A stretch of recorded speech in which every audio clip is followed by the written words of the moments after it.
Hali ya hewa ni nzuri kwa upande wa klabu ya Simba na hata Bekane wenyewe, lakini hata muamuzi aliotajwa ni muamuzi ambaye ana uwezo mkubwa, sitegemei performance mbaya kwa upande wake. Kwa hiyo kimebaki tu ni kutekeleza mbinu uwanjani. Ukiangalia Bekane ni timu ambayo iko bora sana na wako more clinical namna ambavyo wanatengeneza nafasi na kuzitumia, lakini vile ambavyo wako na safu bora ya ulinzi. Katika michezo 10 wameruhusu mabao 2 pekee. Inaonyesha jinsi gani ambavyo wamekuwa na safu bora ya ulinzi, lakini wamekuwa pia na safu bora ya ushambuliaji.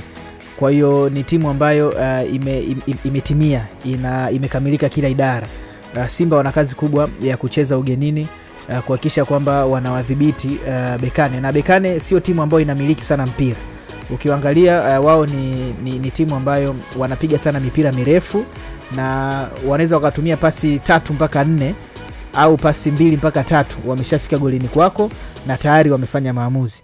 Kwa hiyo Simba wanapaswa kuwa makini sana kuwadhibiti, kuanzia katika eneo lao la kiungo, lakini pia katika eneo lao la ushambuliaji, na ni timu ambayo inacheza na back 3.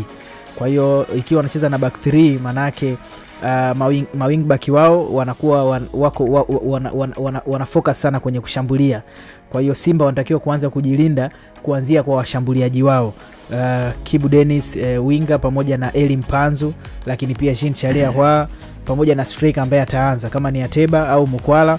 Wao ndo wanapaswa kuwa wa kwanza kuanza kujilinda, kwa sababu tunategemea mwenyeji atakuwa